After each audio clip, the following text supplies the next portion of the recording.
अगर आपको एक पूरे महाद्वीप पर, एक सब कॉन्टिनेंट पर कब्जा करना हो तो सबसे आसान तरीका क्या है? सोचिए, बड़ी सी सेना? नहीं, उसमें बहुत खर्चा है। नए नए हथियार? नहीं, वो भी बहुत महंगे पड़ेंगे। कोई खतरनाक साजिश? शायद, लेकिन उसमें पकड़े जाने का डर है। तो फिर सबसे आसान तरीका क्या है? सबसे आसान तरीका है एक दुकान खोलना। जी हाँ, आपने सही सुना, एक दुकान। क्योंकि भारत पर कब्जे की कहानी किसी जंग के मैदान से नहीं, बल्कि एक कंपनी के अकाउंट्स की किताबों से शुरू होती है। ये कहानी है दुनिया की सबसे शक्तिशाली कॉरपोरेशन की, ब्रिटिश ईस्ट इंडिया कंपनी। आज से करीब 400 साल पहले 17वीं सदी में भारत को सोने की चिड़िया कहा जाता था। यहाँ मसालों, कपड़ों और बेशुमार दौलत का खजाना था। उस वक्त भारत पर विशाल मुगल साम्राज्य का राज था। हाँ, ये सच है कि औरंगजेब के बाद मुगल सल्तनत धीरे धीरे कमजोर हो रही थी, लेकिन वो फिर भी एक बहुत बड़ी ताकत थी। इसी माहौल में कुछ अंग्रेज व्यापारी भारत पहुंचे। वो यहाँ कब्जा करने नहीं बल्कि व्यापार करने आए थे। उनकी ईस्ट इंडिया कंपनी उस समय भारत में मौजूद कई ताकतों में से सिर्फ एक थी, जो मुगलों के दरबार में इजाज़त के लिए अर्जियां लगाती थी। वो मालिक नहीं बल्कि ग्राहक थे। वो एक ऐसी जटिल भारतीय राजनीतिक व्यवस्था को समझने की कोशिश कर रहे थे जिसमें हर चीज़ मोल भाव और रिश्तों पर चलती थी। शुरू में अंग्रेज़ों को भारत के नियमों के हिसाब से चलना पड़ता था। वो यहाँ के राजाओं और नवाबों को महंगे तोहफे देते, उनकी शर्तें मानते और बस थोड़ा सा मुनाफा कमाने की उम्मीद करते।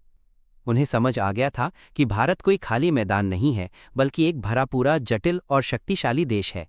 और यही बात आगे चलकर सब कुछ बदलने वाली थी। तो सवाल यह है कि एक मामूली ट्रेडिंग कंपनी जो इजाज़त के लिए गिड़गिड़ा रही थी, वो एक पूरे महाद्वीप की मालिक कैसे बन गई? इसका जवाब एक शब्द में है, मौका। अगले 100-150 सालों में ईस्ट इंडिया कंपनी ने धीरे धीरे अपनी ताकत बढ़ाई। मुगल साम्राज्य कमज़ोर होता गया और भारत में कई छोटी छोटी क्षेत्रीय ताकतें उभरने लगीं। कंपनी ने इस मौके का फ़ायदा उठाया। उसने अपनी खुद की सेना बनाई, राजाओं को एक दूसरे के खिलाफ भड़काया और व्यापार के साथ साथ ज़मीन पर भी कब्जा करना शुरू कर दिया। लेकिन असली मोड़ आया 1857 में। 1857 का विद्रोह, ये सिर्फ एक बगावत नहीं थी, ये एक ऐसा भूकंप था जिसने अंग्रेज़ों की नींव हिला दी। हिंदू और मुसलमान सिपाही, किसान, जमींदार सब एक साथ मिलकर कंपनी के खिलाफ उठ खड़े हुए। एक पल के लिए ऐसा लगा कि भारत से अंग्रेज़ों का राज हमेशा के लिए खत्म हो जाएगा। यह विद्रोह इतना बड़ा और भयानक था कि लंदन में बैठी ब्रिटिश सरकार घबरा गई। उन्हें एहसास हुआ कि एक प्राइवेट कंपनी के भरोसे भारत को नहीं छोड़ा जा सकता। विद्रोह को बेरहमी से कुचलने के बाद ब्रिटिश क्राउन ने एक ऐतिहासिक फैसला लिया। 1858 में ईस्ट इंडिया कंपनी को भंग कर दिया गया और भारत का शासन सीधे महारानी विक्टोरिया के हाथों में आ गया। अब भारत एक कंपनी की कॉलोनी नहीं, बल्कि सीधे ब्रिटिश साम्राज्य का हिस्सा था। ब्रिटिश राज की शुरुआत हो चुकी थी। वो दुकान जो मसाले बेचने आई थी, अब आधिकारिक तौर पर एक साम्राज्य बन चुकी थी। और इस नए साम्राज्य के साथ आई शासन करने की एक नई सोच, एक ऐसी सोच जिसने भारत की किस्मत हमेशा के लिए बदल दी। अब जब अंग्रेज सीधे तौर पर भारत पर राज कर रहे थे, तो उनके सामने एक बहुत बड़ी चुनौती थी। और ये चुनौती सिर्फ भारत का विशाल आकार नहीं था। असली चुनौती थी दो सभ्यताओं का टकराव। देखिए, भारत को सदियों से चलाने का एक अपना तरीका था। यहाँ न्याय और शासन लिखित कानूनों से ज्यादा आपसी समझ, बातचीत और सामाजिक परंपराओं पर आधारित था। इतिहासकार इसे छोटे छोटे समाजों का एक बड़ा समाज कहते हैं। ये एक लचीली व्यवस्था थी जो हर स्थिति के हिसाब से खुद को ढाल लेती थी। लेकिन अंग्रेजों के लिए, जो एक पश्चिमी औद्योगिक सोच से आए थे, ये लचीलापन कोई खूबी नहीं थी। उन्हें ये सब कुछ अस्त व्यस्त और अकुशल लगता था। उनके लिए ये सिस्टम भरोसे के लायक नहीं था। क्यों? क्योंकि उनका मुख्य मकसद आज भी वही था जो कंपनी का था, पैसा कमाना। और पैसा कमाने के लिए चाहिए स्थिरता, प्रेडिक्टेबिलिटी। उन्हें ऐसे साफ और स्थिर कानून चाहिए थे जो उनकी संपत्ति की रक्षा करे और टैक्स की वसूली को प्रेडिक्टेबल बनाए। ये सिर्फ एक प्रशासनिक समस्या नहीं थी, ये एक गहरी सांस्कृतिक नासमझी थी। अंग्रेज भारत के तौर तरीकों को अपनाने या समझने में पूरी तरह से असमर्थ थे। वो भारत पर सिर्फ राज नहीं करना चाहते थे, वो इसे अपनी छवि में अपने हिसाब से दोबारा बनाना चाहते थे। एक ऐसी व्यवस्था बनाना चाहते थे जिसे वो आसानी से कंट्रोल कर सकें। और इस अस्त व्यस्त महाद्वीप को कंट्रोल करने के लिए उन्होंने एक बहुत पुराना लेकिन बहुत कारगर हथियार इस्तेमाल करने का फैसला किया।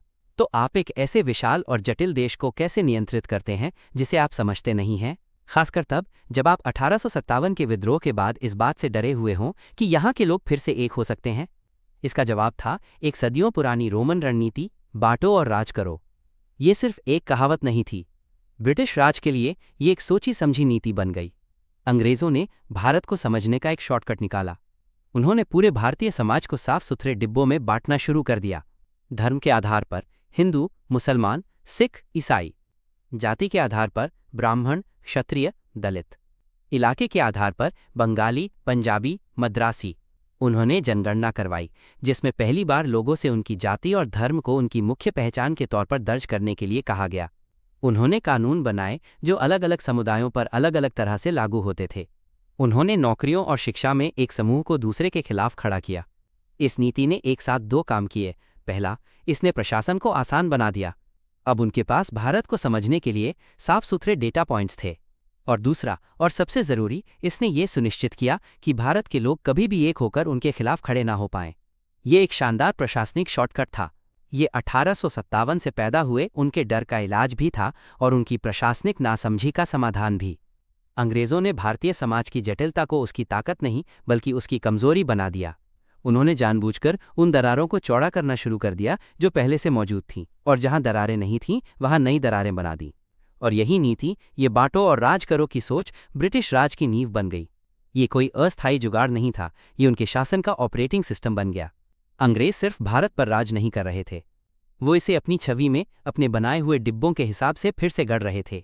उन्होंने एक ऐसी सत्ता बनाई जो भारतीयों से बहुत दूर और बेहद कठोर थी। एक ऐसी व्यवस्था जो किसी भी तरह के लचीलेपन या बदलाव के लिए तैयार नहीं थी। इस प्रक्रिया में उन्होंने अनजाने में एक बहुत बड़ी गलती कर दी। उन्होंने एक ऐसा नाजुक ढांचा तैयार किया जो ऊपर से तो बहुत मजबूत और स्थिर दिखता था, लेकिन अंदर से बेहद खोखला था। एक ऐसा शीशे का महल जो शांति के समय तो टिका रह सकता था, लेकिन 20वीं सदी के राजनीतिक तूफानों और आज़ादी की बढ़ती मांग के दबाव में बिखरने के लिए ही बना था। ये वो पल था जब भारत के बंटवारे के बीज बो दिए गए थे। 1947 में जो हुआ वो कोई अचानक हुआ हादसा नहीं था। वो उस नीति का तार्किक नतीजा था जो अंग्रेजों ने लगभग एक सदी पहले अपनी प्रशासनिक सुविधा और अपने डर को शांत करने के लिए बनाई थी। उन्होंने जो दरारें पैदा की थीं वो वक्त के साथ इतनी गहरी हो गईं कि उन्हें भरना नामुमकिन हो गया। तो ऐसे करते हैं एक पूरे महाद्वीप पर राज आसान तरीके से। आप एक बड़ी सेना के साथ नहीं बल्कि एक अकाउंट्स की किताब के साथ शुरुआत करते हैं। आप एक जीती जागती जटिल सभ्यता को देखते हैं और उसे अव्यवस्था का नाम देते हैं। और फिर उस अव्यवस्था को ठीक करने के लिए आप एक हथौड़ा उठाते हैं और उसे उन छोटे छोटे टुकड़ों में तोड़ देते हैं जिन्हें आप आसानी से गिन सकें और समझ सकें। अंग्रेजों को लगा कि उन्होंने भारत पर शासन करने का एक बहुत ही चालाक शॉर्टकट ढूंढ लिया है, लेकिन वो शॉर्टकट भारत को एक बहुत ही अंधेरे रास्ते पर ले गया। एक ऐसा रास्ता जिसके आखिर में खून से खींची गई एक लकीर थी। ये तो बस इस कहानी की शुरुआत थी, त्रासदी तो अभी बाकी थी। अंग्रेजों ने भारत को नियंत्रित करने के लिए एक सिस्टम बनाया था, लेकिन उन्होंने एक और चीज़ भी बनाई थी, भारतीयों की एक नई पीढ़ी। एक ऐसी पीढ़ी जो अंग्रेजी स्कूलों में पढ़ी थी और जो अब मालिक के ही औजारों को मालिक के खिलाफ इस्तेमाल करना सीख रही थी। हमारे अगले एपिसोड में हम इन्हीं में से कुछ लोगों से मिलेंगे जो एक जेंटलमैन्स क्लब में बैठकर भारत की आज़ादी की मांग कर रहे थे। अगर आप वो कहानी मिस नहीं करना चाहते तो इस वीडियो को लाइक करना, हमारे चैनल को सब्सक्राइब करना और उस बेल आइकॉन को दबाना मत भूलिएगा।